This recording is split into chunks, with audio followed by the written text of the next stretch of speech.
LBJ, Lyndon B. Johnson. He was the 36th President of the United States, and as one, did great things. He was one of the few presidents to do things that affect us today. There are basically two things that you should know about Lyndon Johnson. He was a tryhard. He did as much as he could to help both the nation and his people.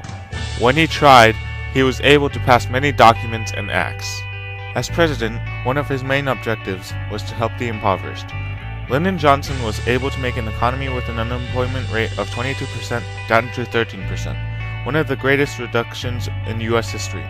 In order to do this, he was able to pass many acts and convince the public to join his fight.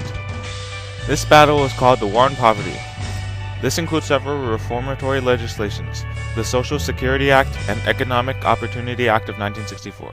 The second part that Lyndon Johnson wanted to address was the Great Society. The Great Society was a set of domestic programs in the United States announced by President Lyndon B. Johnson. The War on Poverty was part of the Great Society, but it was so important we decided to make it into a different part. The Great Society also endorsed environmental reform, civil rights, and education.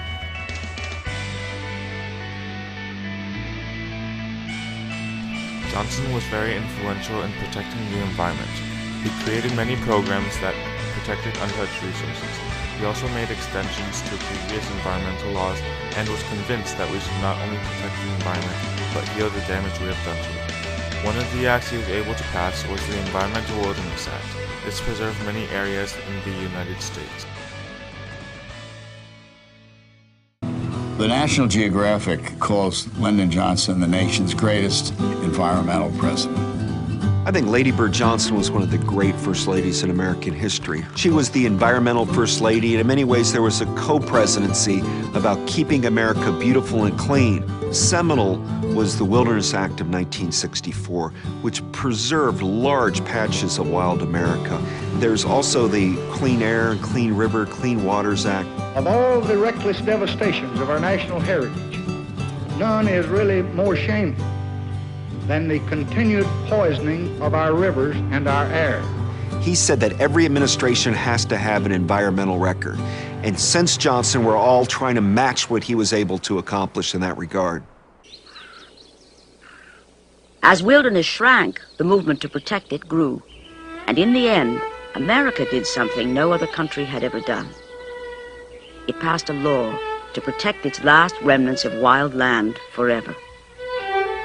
The Wilderness Act of 1964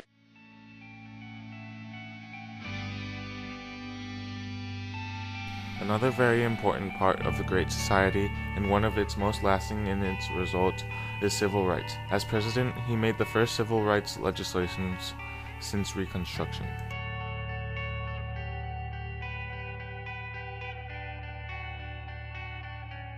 One act that he was able to pass and is related to civil rights is the Civil Rights Act of 1964.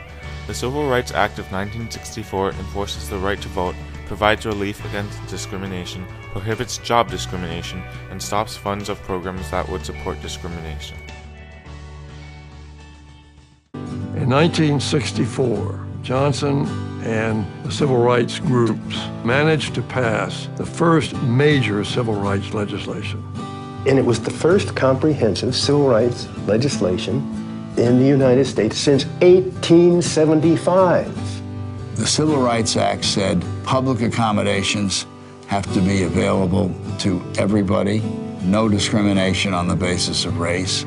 So with one fell swoop, the Great Society wiped out all the whites-only signs. Communities that were segregated by race or by religion were originally started because people were not necessarily welcome in other communities. And the diversity of Vienna now, as is reflected in our classrooms every day, I think shows that the Civil Rights Act of '64 did its best to level the playing field, to take away all the unfairness that existed in society. And I know job applications talk about you may not be denied employment based on race or religion, national origin, etc., and that's all part of the Civil Rights Act of '64.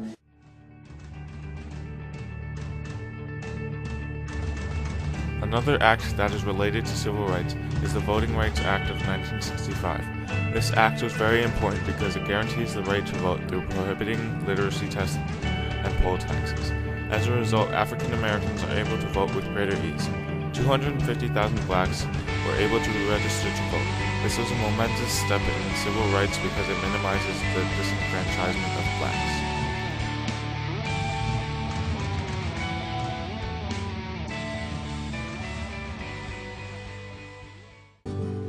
In 1965, the president proposed the Voting Rights Act.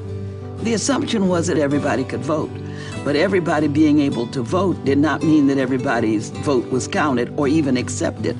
Because until that Voting Rights Act, there were all sorts of restrictions on black voting across the South, be it poll taxes or be it literacy tests. This ended discrimination in voting, opened up voting to all Americans. Civil rights became such an issue, and it was gaining support not just in the black community, but in a large segment of the white community, that it couldn't be ignored any longer. In 1965, President Lyndon B. Johnson pushed Congress into enacting legislation concerning voting rights.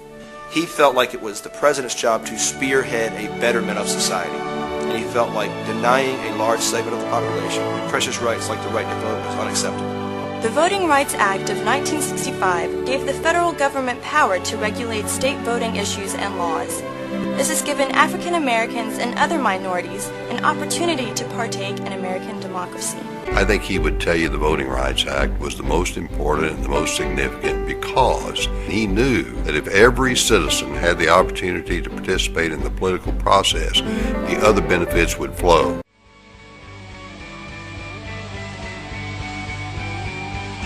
Another major legislation passed for the Great Society is the Elementary and Secondary Education Act, also known as the SEA.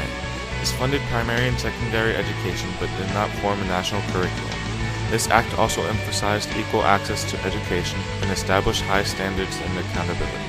The goal of this act was to make opportunities fair and equal for students. The funds from this act was put into learning materials, professional development, and educational programs.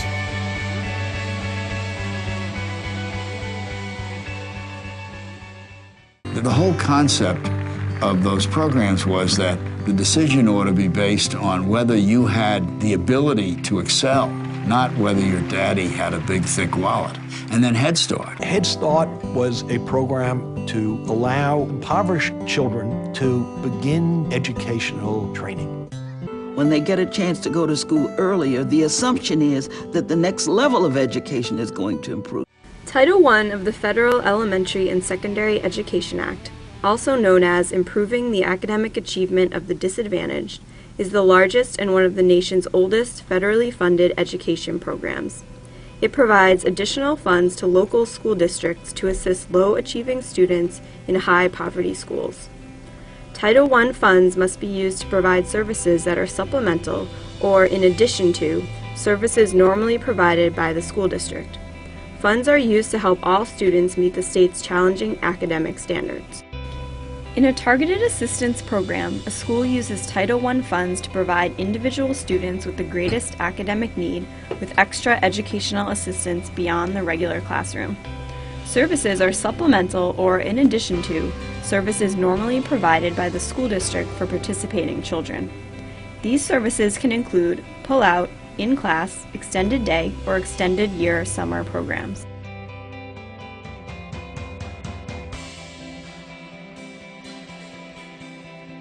To help fight the war on poverty, Lyndon Johnson and Congress passed the Social Security Act of 1965. This act established and founded Medicare and Medicaid. These programs provided health insurance for the elderly and the poor. It was funded by a tax on the earnings of employees, matched by contributions by employers. In the first 3 years of the program, nearly 20 million people enrolled in it. In the 60s, there was no health care coverage provided by corporations. People who reached the age of 65 did not have guaranteed health insurance. And of course, Medicare now has tens of millions of people in it. It is one of the most popular social programs in the country's history, and it seems like a humane and generous act of the society. Hi, I'm Zach Toombs for About.com, and we're talking about Medicare. Created as part of the Social Security Act of 1965, Medicare was established as a means to ensure elderly American citizens had available health insurance. Prior to its passage in 1965, many seniors were either unable to obtain health insurance or were unable to afford the high premiums. The creation of Medicare resulted in the expansion of emergency rooms and doctors' offices due to a critical component. For doctors and hospitals to be eligible to receive federal Medicare funds, their practices had to be desegregated. Medicare ranks alongside Social Security as being one of the main government social programs to aid the elderly and provide a safety net against high medical costs associated with old age. In 2010, the federal government spent $523 billion on Medicare expenses.